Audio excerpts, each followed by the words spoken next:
पश्चिम बंगाल में शाह का तगड़ा एक्शन, बुरी फंसी सीएम ममता बनर्जी, चुनाव आयोग करेगा टोटल हिसाब, टीएमसी गुंडों पर हाईकोर्ट सख्त। नमस्कार, मैं हूं परवीन शेख, आप देख रहे हैं कैपिटल टीवी की स्पेशल स्टोरी।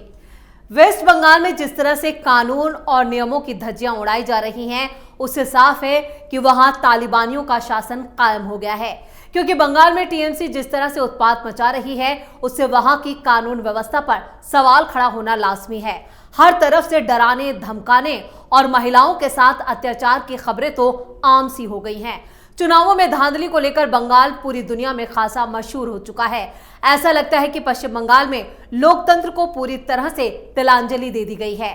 नियम कानून की धज्जियां उड़ाने में टीएमसी के गुंडों ने महारत हासिल कर ली है। लोकसभा चुनाव 2024 और उसके बाद हुए विधानसभा के उपचुनाव में भी ममता सरकार ने जिस तरह से चुनाव आयोग की गाइडलाइंस का मजाक बनाया है, उसको लेकर विपक्षी पार्टी बीजेपी में खासी नाराजगी है। वहीं चुनाव आयोग ने भी अब अपनी कमर कस ली है।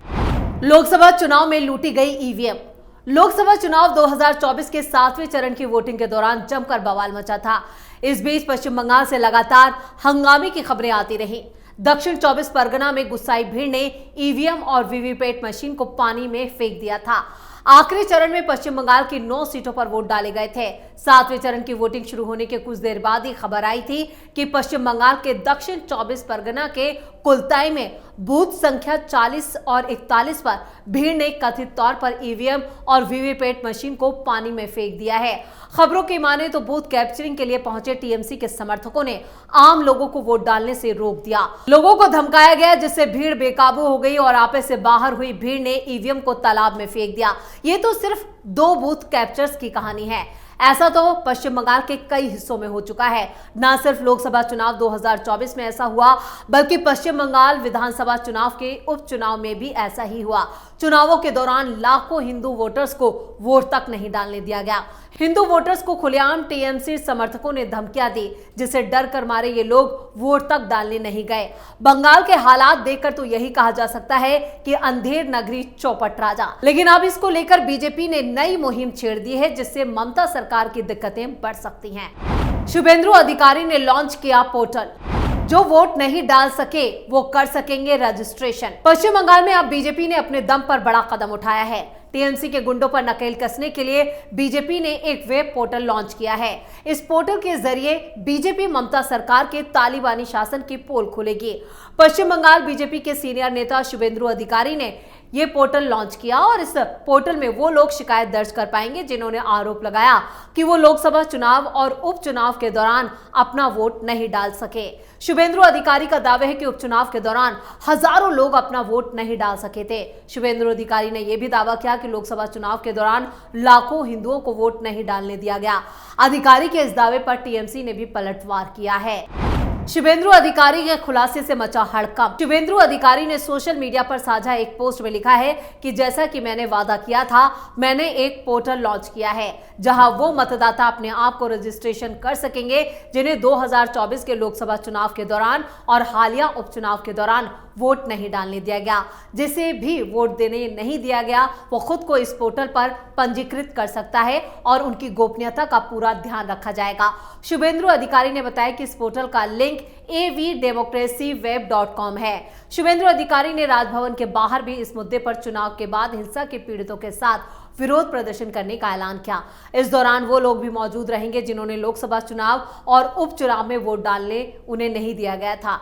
यानी शुभेंदु अधिकारी ने 14 जुलाई को भी राजभवन के बाहर धरना दिया और इस दौरान उन्होंने दावा किया कि बंगाल में लोकतंत्र पूरी तरह से मर चुका है। करीब 50 लाख हिंदुओं को लोकसभा चुनाव में वोट नहीं डालने दिया गया। वहीं राज्य में हुए विधानसभा के 4 सीटों पर हुए उपचुनाव में 2 लाख से ज्यादा हिंदुओं को मतदान नहीं करने दिया गया। टीएमसी ने बताया बौखलाहट। वहीं शुभेंदु अधिकारी के दावे पर टीएमसी ने पलटवार किया है। टीएमसी नेता कुणाल घोष ने कहा है कि बीजेपी और इसके नेता बौखलाहट में ऐसा कर रहे हैं क्योंकि वो बड़े बड़े वादों के बावजूद सीटें जीतने में नाकाम रहे।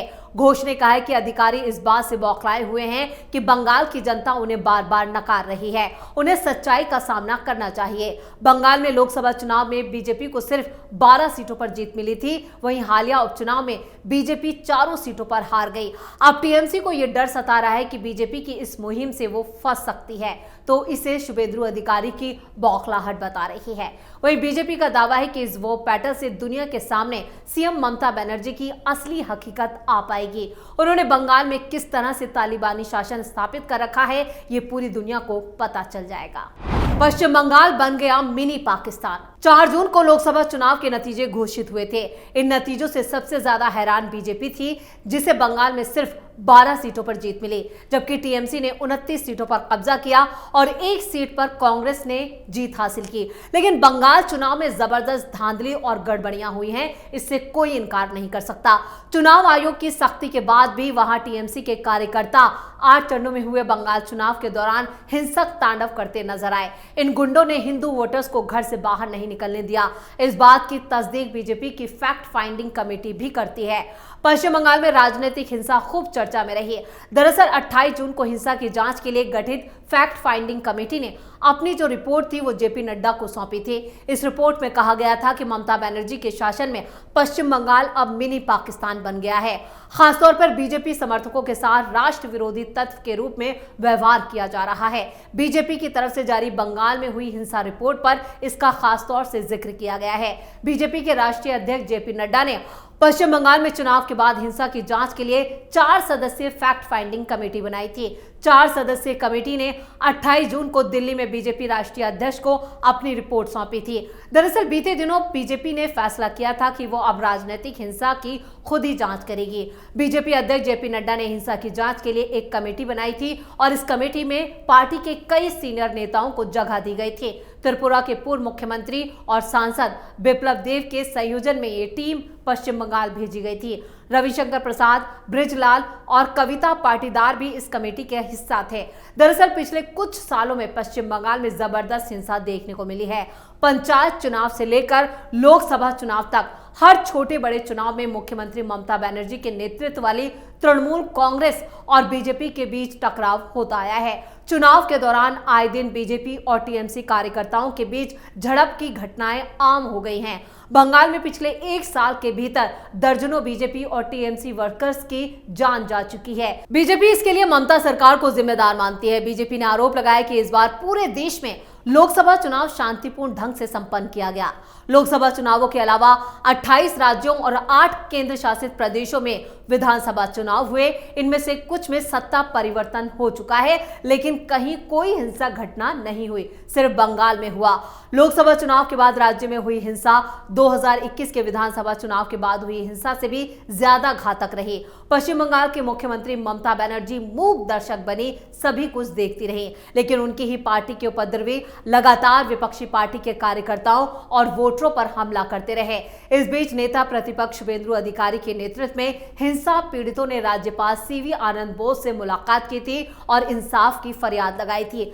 आपको बता दें कि इससे पहले पश्चिम बंगाल में साल 2021 के विधानसभा चुनाव और उसके बाद हुए पंचायत चुनाव में भी जमकर हिंसा हुई थी। हिंसा में दर्जनों लोगों की जान चली गई थी और बीजेपी के कार्यकर्ताओं को घर छोड़कर जाने के लिए मजबूर किया गया था। बाद में यह मामला कलकत्ता हाईकोर्ट तक पहुंच गया था। कलकत्ता हाईकोर्ट के आदेश के बाद चुनाव के बाद हिंसा के मामले की जांच सीबीआई कर रही है। हिंसा के कई मामलों पर चार्जशीट दाखिल हो चुकी है, कई गिरफ्तारियां भी हुई हैं। दूसरी तरफ ममता बनर्जी हिंसा के आरोपों को सिरे से खारिज करती है और इसे बीजेपी की साजिश करार दिया है। लेकिन अब बीजेपी प्रदेश अध्यक्ष शुभेंदु अधिकारी ने ही वेब पोर्टल लॉन्च किया है, जिससे साफ है कि आने वाले दिनों में बंगाल में सियासी पारा और चढ़ने वाला है। बंगाल में हिंदुओं के साथ जो अत्याचार होता है वो किसी से छिपा नहीं है और ममता सरकार पर अक्सर यह आरोप लगता है कि वो एक खास वर्ग को खुश करने और उस वोट बैंक की राजनीति करने में बिजी रहती हैं। मुस्लिम समाज को लेकर बंगाल से जो खबरें आती हैं वो काफी हैरान और परेशान करने वाली होती है। लेकिन अब बीजेपी ने जो कदम उठाया है उससे ममता दीदी का सारा काला चिट्ठा सामने आने वाला है। बीजेपी भी ठान चुकी है कि अब जो करना है अपने बलबूते पर ही करना है। इधर अमित शाह भी शुभेंदु अधिकारी को फ्री हैंड दे चुके हैं। अब देखना होगा कि बीजेपी ने जो वेब पोर्टल लॉन्च किया है उस पर कितनी और कैसी शिकायतें दर्ज होती हैं, उन पर क्या लीगल एक्शन लिया जा सकता है। यानी अब ममता की शामत आने वाली है। तो स्पेशल स्टोरी में इतना ही। वीडियो कैसा लगा कमेंट करके अपनी राय जरूर दें। वीडियो को लाइक करें, शेयर करें और कैपिटल टीवी को सब्सक्राइब जरूर करें। नमस्कार।